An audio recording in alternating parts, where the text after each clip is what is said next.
Hello everyone. So after a long time, यानी कि एक वीक हो चुका है लगभग, मतलब एक वीक तो हो चुका है, तब से मैंने वीडियोस नहीं डाले हैं, तो इसलिए मैं आज स्टार्ट कर रही हूँ। ठीक है, तो आज चैप्टर 12 इलेक्ट्रिसिटी एंड सर्किट्स की एक्सरसाइजेस करेंगे। एक डिवाइस जो ब्रेक कर सकता है इलेक्ट्रिक सर्किट को, उसे हम कहते हैं स्विच। जो हम ऑन ऑफ करके ऑफ करते हैं तो फिर उसका स्विच का जो मतलब इलेक्ट्रिक सर्किट पास हो रहा होता है वो पास होना बंद हो जाता है। तो जो इलेक्ट्रिक सेल होते हैं उसमें दो टर्मिनल होते हैं। मैं इंग्लिश में समझाती जाती हूँ, आप लोग मतलब हिंदी में समझाती जाती हूँ। आप लोग जो है इसको रोक कर, वीडियो को रोक कर आप लोग आंसर्स लिख लीजिए करिए। तो क्या है, इलेक्ट्रिक सर्किट जो है मेटल के थ्रू पास कर जाता है, इट्स ट्रू। अगर यहाँ पे रबर बैंड होता तो ट्रू नहीं होता है। मेटल वायर की जगह अगर हम जूट स्ट्रिंग का इस्तेमाल करें तो क्या वो सर्किट बनाएगा? यानी कि अगर हम बल्ब को जलाने के लिए, या फिर हम सिंपल सा एग्जांपल ले लें, टॉर्च में हम जूट स्ट्रिंग मेटल वायर की जगह डाल दें तो नहीं जल पाएगा, है ना। इलेक्ट्रिक सर्किट जो है पास कर पाता है थर्मोकोल के थ्रू, फॉल्स, है ना। तो नाउ आपको एक्सप्लेन करना है अरेंजमेंट। ये देखो, आपको अरेंजमेंट दिख रहा है। ये बल्ब क्यों नहीं ग्लो कर रहा है? तो ये मैंने वाइट और ब्लैक कलर का है, आप लोग के जो है बुक में होगा अच्छा सा। जो हैंडल है स्क्रू का वो एक इंसुलेट है। इंसुलेट मतलब कि जो देखो, कंडक्टर मतलब होता है कि वो जो बस को मतलब बस के साथ रहता है, राइट। बस में लोगों की मदद करता है, यानी कि हमने कंडक्टर इसलिए यहाँ पे दिया है क्योंकि जो कंडक्टर होता है वो हमेशा मदद करता है, राइट। तो इसका मतलब यहाँ पे भी ये फ्लो करने में मदद कर रहा है। और जहाँ इंसुलेटर की बात आती है तो वो फ्लो करने में मदद नहीं करता, ठीक है। तो इसलिए बल्ब नहीं चल रहा है क्योंकि सर्किट पूरा का पूरा कंप्लीट नहीं है। अब आपको इस फिगर को कंप्लीट करना है, तो इस तरह से आप लोग इस फिगर को कंप्लीट कर सकते हैं। नाउ, किस पर्पस की वजह से इलेक्ट्रिक स्विच का नाम पड़ा? नहीं, इलेक्ट्रिक स्विच जो है, इलेक्ट्रिक स्विच का काम क्या है? कुछ आपको गैजेट बताने हैं जिसमें इलेक्ट्रिक स्विच जो है बनाया गया है उनके अंदर ही। जैसे एक सिंपल डिवाइस है जो ब्रेक सर्किट को ब्रेक करने के लिए और सर्किट को पूरा करने के लिए भी यूज़ होता है। ये जो है आपकी इलेक्ट्रिक बल्ब में पहले से ही आता है, ठीक है। और हम जो घर में यूज़ करते हैं सामान, ठीक है, रेडियो, टीवी, मोबाइल और टॉर्च, ये सभी में बल्ब होता है, मतलब स्विच होता है। नाउ, अब आपको क्वेश्चन नंबर 6 दिया गया है, क्या ये बल्ब चलेगा? क्या इसका कंप्लीट सर्किट है? तो 12.14 जो है सेफ्टी पिन से मदद से क्या ये जल जाएगा? हाँ। इरेजर जो है कि इंसुलेटर है, इसलिए जो है सर्किट कंप्लीट नहीं है। इस रिजल्ट में ये ग्लो नहीं करेगा। क्या बल्ब जो है इसका सर्किट जो है कंप्लीट है?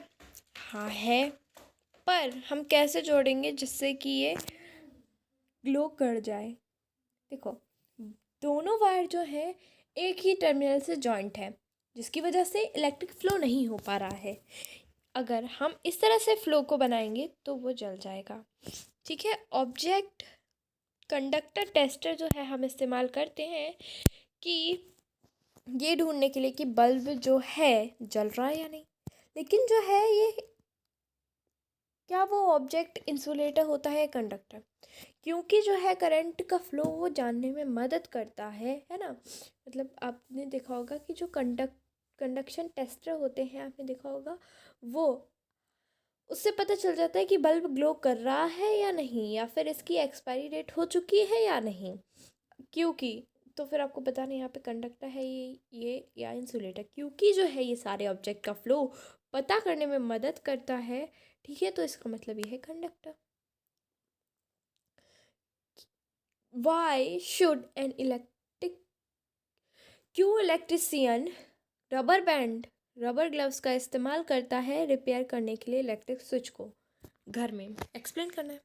तो जो है इलेक्ट्रिशियन अक्सर क्या करता है, कॉपर वायर, यानी कि अगर कॉपर वायर का मतलब होता है जैसे मेटल वायर होता है जिससे करंट फ्लो होता है वैसे ही वो छूता है। बाई चांस, या तो फिर वो बाई चांस वायर, जो वायर मतलब इधर उधर फ्लो कर रहे हैं करंट जिससे, अगर उससे छुप जाता है, तो क्योंकि जो